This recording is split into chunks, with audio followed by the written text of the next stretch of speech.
Kisah Para Rasul pasal yang ketiga ayat 21. Kalau sudah dapat, kita baca di dalam nama Tuhan Yesus Kristus.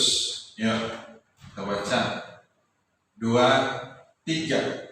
Kristus harus tinggal di sorga sampai waktu pemulihan segala sesuatu, seperti yang difirmankan Allah dengan perantaraan nabi-nabinya yang kudus di zaman dahulu. Puji Tuhan, Tuhan Yesus memberkati. Nah, hari-hari ini kita saya sedang membahas tentang mengalami perjumpaan secara pribadi dengan Tuhan. Kenapa sih kita harus, atau semua orang yang tidak terkecuali apapun agamanya itu, mengalami Tuhan di dalam hidupnya? Karena Dia mengerti hati kita, Dia kenal pribadi kita, Dia kenal hidup kita, dan Dia mengenal seluruh yang ada di dalam hati kita. Dia tahu. Dia tahu kerinduan kita, Dia tahu kemalasan kita, Dia tahu kemarahan kita, Dia tahu kekecewaan kita, Dia tahu semua sakit hati kita. Ketika kita disakiti, Dia tahu. Ketika kita dikecewain, Dia tahu. Ketika kita terluka, Dia tahu. Nah, kalau Dia tahu, kenapa Dia nggak datang menghibur kita? Nah, kita nggak mau datang ke Dia. Kita nggak mau datang, kita nggak mau berseru, kita nggak mau ngomong, Tuhan tolong saya. Tuhan, saya membutuhkan Engkau. Tuhan, saya perlu Engkau. Tuhan, saya rindu Engkau hadir dalam hidup saya, di dalam pribadi saya. Maka ketika kita ngomong seperti itu, maka Tuhan pasti akan datang menjamah kehidupan kita. Nah, karena perjumpaan dengan Tuhan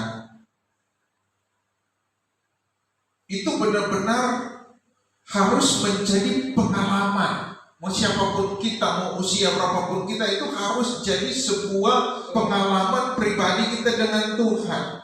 Karena begini, semua pelajaran sekolah kita ketika kelas 1, kelas 2, kelas 3, kelas 4 sampai selesai SD, ya sampai selesai SD, selesai kita lupa. Pelajaran kelas 1 pun kita lupa, kelas 2 pun kita lupa. Makanya masih sekolah pun, ini kelas berapa? Kelas 5. Pelajaran kelas 2 masih ingat nggak?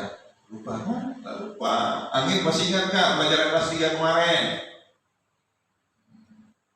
Kita udah lupa. Nah, itu pelajaran. Apalagi ketika kita SMP. Nah, kita juga dituntut, diajar untuk jadi anak yang pintar. Itu penting. Menjadi anak yang baik itu penting.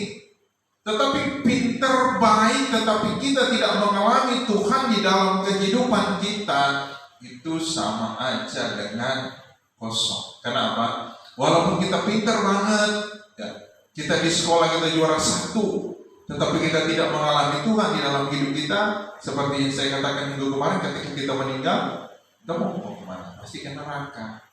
Ya, pasti ke neraka. Nilai 100, matematika 100, semua 100 nih. Ketika meninggal nanti dan dia nggak percaya Yesus, memang rapor itu bisa jamin, nih Tuhan, mama saya 100 semua. Bukan itu. Rapor kita adalah ketika kita mengalami perjumpaan secara pribadi dengan Tuhan, itulah rapor kita untuk surga. Itulah tiket kita untuk surga. Ya, bukan kita punya idola siapa gitu, artis siapapun dia, terus kita mengidolakan dia, kasih tiket surga ini loh, tiket ke surga, kamu percaya saya, kamu mengidolakan saya. Enggak. Jadi apapun kita, namanya manusia.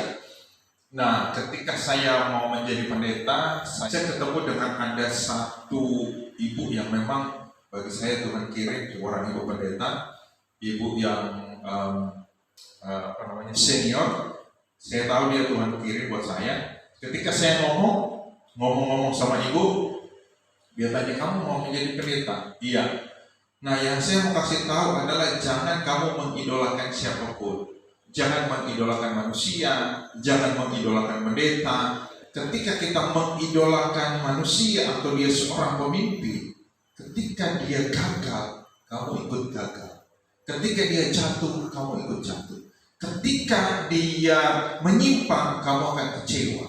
dia aja jatuh, dia aja gagal, apalagi saya. Nah, jadi dia bilang jangan sekali-kali mengidolakan siapapun, tetapi idolakanlah Dia yang sudah memanggil kita. Ya, siapa? Tuhan Yesus. Karena ketika kita mengidolakan Tuhan Yesus, ketika kita lihat pemimpin-pemimpin jatuh atau ya orang-orang rohani jatuh, kita nggak akan kecewa. Karena apa? Di sorga pun malaikat yang Tuhan ciptakan suci, yang Tuhan ciptakan kudus, yang Tuhan ciptakan mulia, dia bisa berdosa, apalagi kita manusia. Nah, di sorga aja mereka bisa melanggar titah Tuhan, apalagi kita manusia yang hidup di muka bumi ini. Malaikat aja bisa melanggar titah Tuhan, apalagi kita. Oleh karena itu betapa pentingnya kita mengalami perjumpaan secara pribadi dengan Tuhan Yesus Kristus. Nah, di dalam ayat ini, dalam Kisah Rasul pasal yang ketiga ayat 21, situ firman Tuhan berkata begini, Kristus harus tinggal di sorga sampai pemulihan segala sesuatu.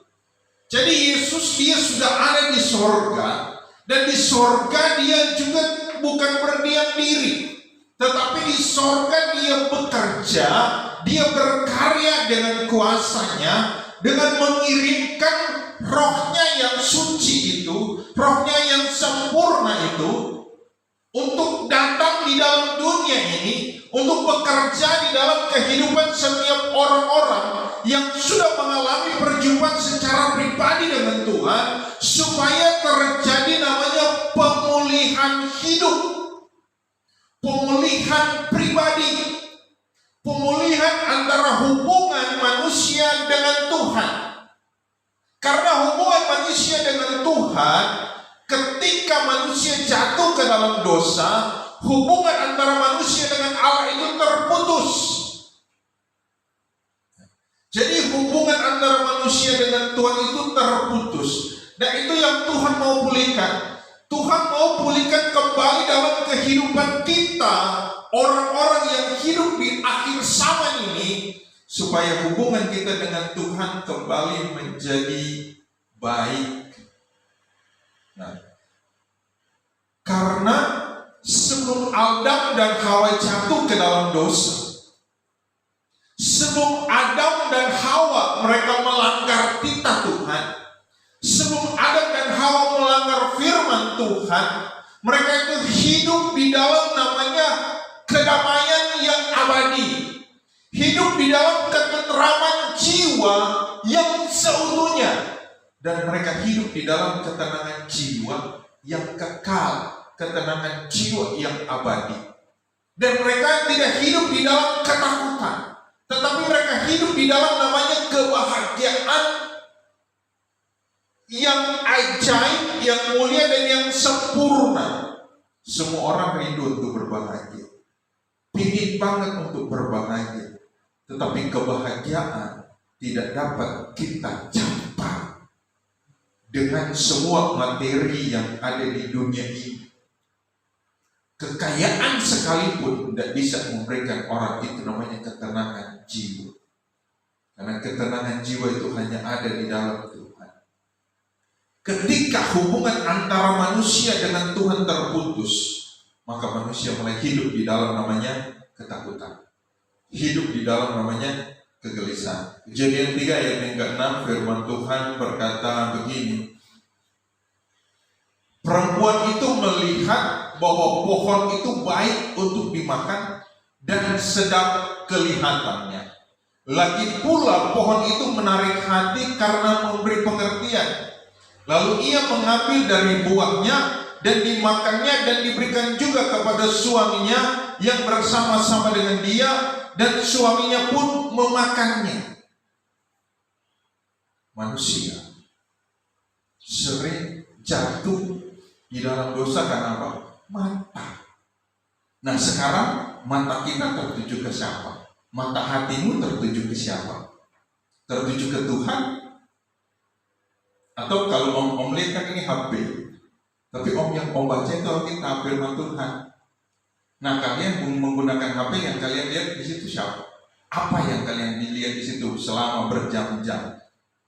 Nah setelah kita baca itu kadang-kadang kita kok udah ya, kita pingin berhenti melihat tapi pingin lagi, pingin berhenti, pingin berubah tapi masih lagi, ya kan? Nggak mau lihat tapi masih aja dilihat. Udah ditaruh tapi hati ini pingin lagi, pingin banget. Tapi udah habis dia lihat, nyesel kenapa gue tadi lihat, tapi masih aja dilihat. Itu manusia. Nah sama dengan perempuan melihat.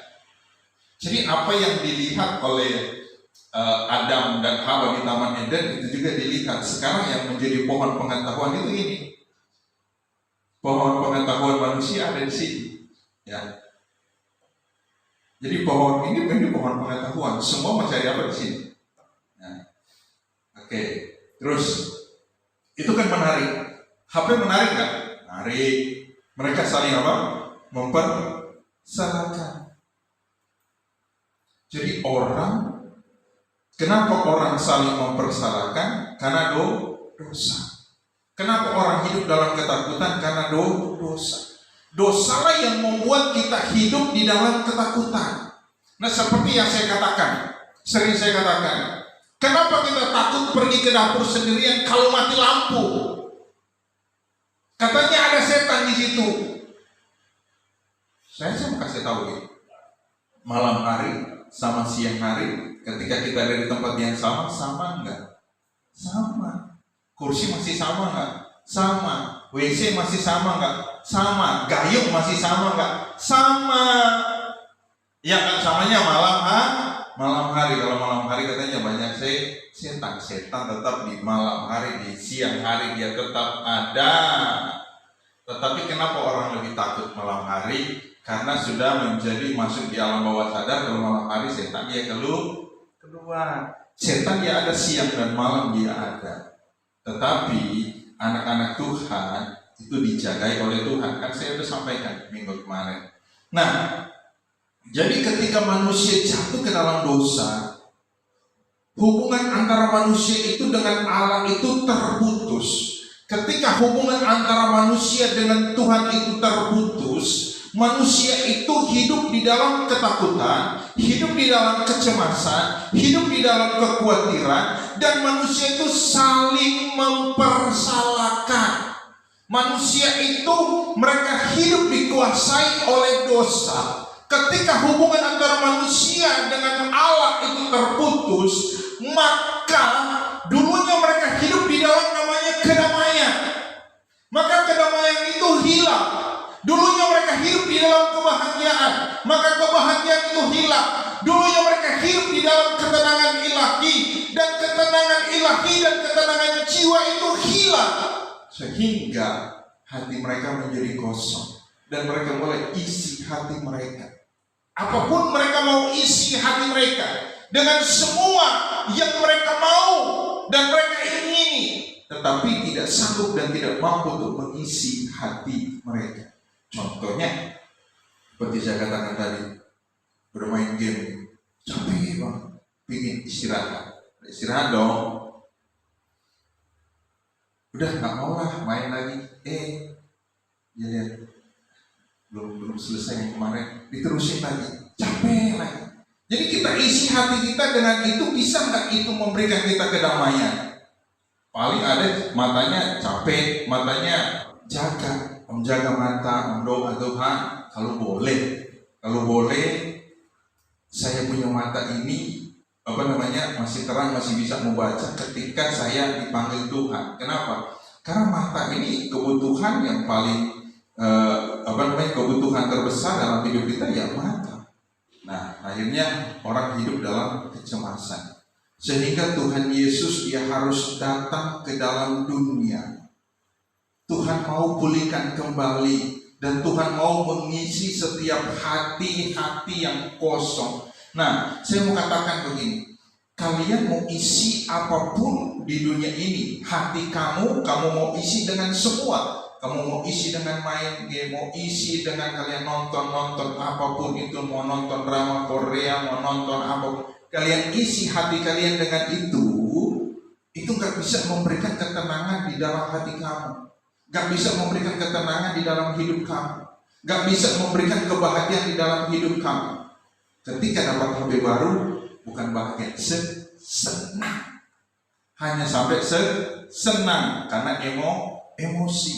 Coba HP kalau lama-lama, HP masih baru dilapi, jatuh, tapi ketika udah lama-lama lah bodoh kan. Jadi apapun di dunia ini tidak bisa untuk mengisi kekosongan hidup kita. Yang bisa mengisi kekosongan hidup kita hanyalah siapa tuh? Tuhan Yesus Kristus. Oleh karena itu dia datang ke dalam dunia, dia mati di atas kayu salib, dan dia bangkit dari antara kematian itu.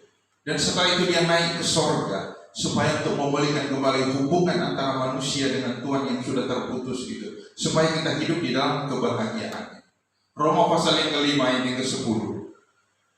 Jadi perjumpaan secara pribadi dengan Tuhan itu memulihkan hubungan dengan Tuhan yang sudah terputus. Ketika kita mengalami Tuhan di dalam hidup kita, hubungan itu kembali dipulihkan oleh Tuhan, sehingga kita hidup di dalam damai.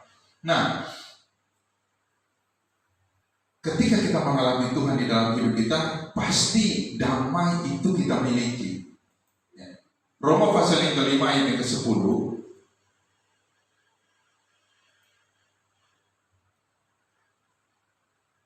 Roma pasal yang kelima ayat yang ke-10, firman Tuhan berkata begini, sebab jikalau kita ketika masih seteru diperdamaikan dengan Allah oleh kematian anaknya, lebih-lebih kita yang sekarang telah diperdamaikan pasti akan diselamatkan oleh hidupnya.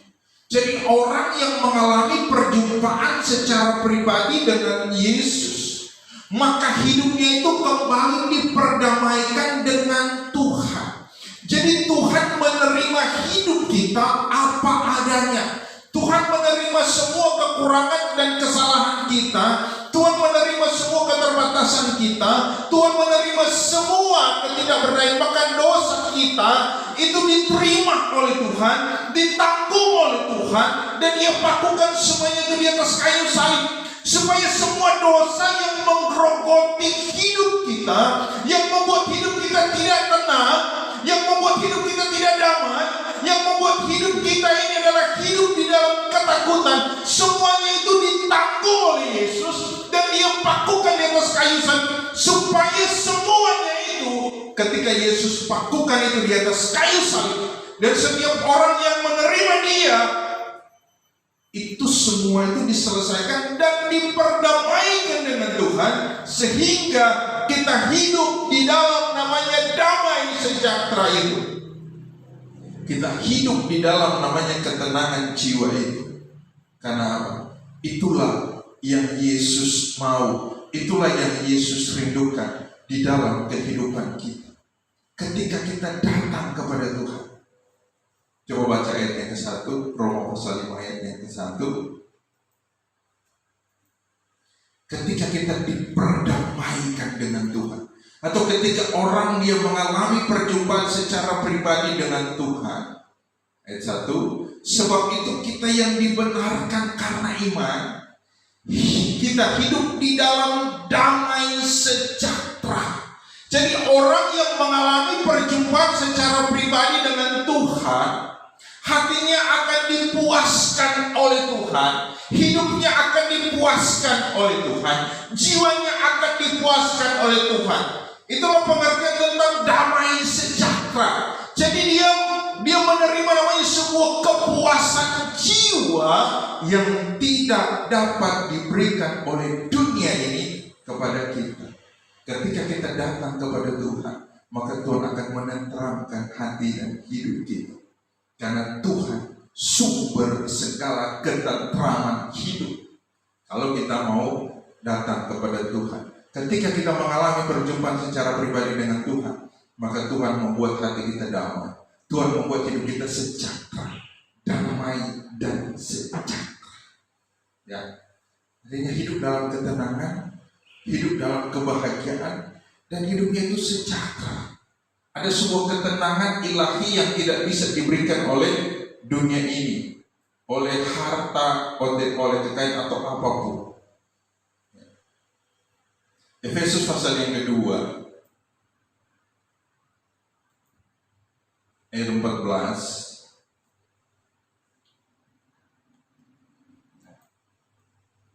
Efesus pasal yang ke-14, karena dialah damai sejahtera kita yang telah mempersatukan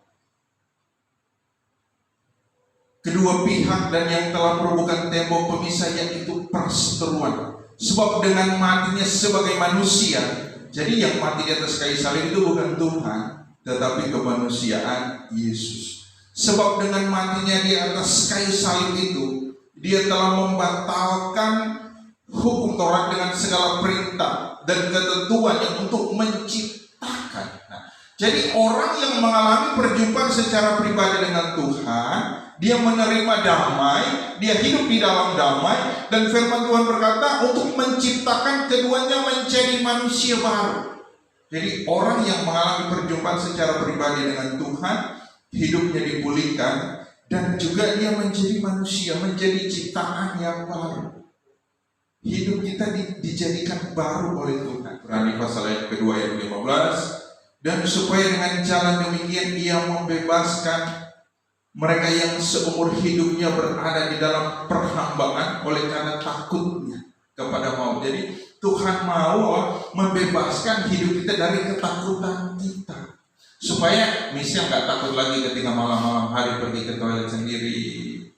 Ya, bisa nggak takut lagi ketika mati lampu pergi ke toilet sendiri. Ya, nggak teriak-teriak. Itu juga angin. Nggak takut. Nggak takut sendiri di kamar sendiri walaupun mati lampu. Ya, pergi ke toilet sendiri malam-malam gelap, nggak teriak-teriak kan. Dia nggak takut ada setan. Jadi nggak takut lagi. Ngapain kita takut? Nah, di sini Tuhan mau apa?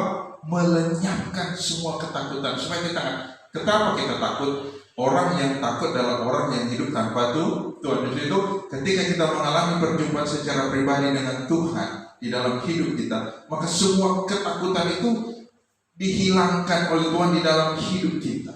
Semua ketakutan itu dilenyapkan oleh Tuhan di dalam hidup kita. Semua ketakutan itu dijauhkan oleh Tuhan di dalam hidup kita. Nah, kalau kita takut, misalkan nih, takut, kita ngomong semua dalam ketakutan. Hai engkau roh ketakutan dalam hidupku, aku percaya engkau sudah dikalahkan di dalam nama Yesus. Gitu aja, ngomong aja dalam nama Yesus sudah dikalahkan. Atau setan apapun mau ada di dapur, ngomong dalam nama Yesus engkau sudah dikalahkan oleh darah Yesus. Jadi dia kabur. Gitu aja. Jadi sederhana doanya. Matius pasal yang ke-11 ayat 28. 29. Firman Tuhan berkata begini, jadi orang yang mengalami perjumpaan secara pribadi dengan Tuhan, marilah kepadaku semua yang letih lesu dan berbeban berat, aku akan memberikan kelegaan kepadamu.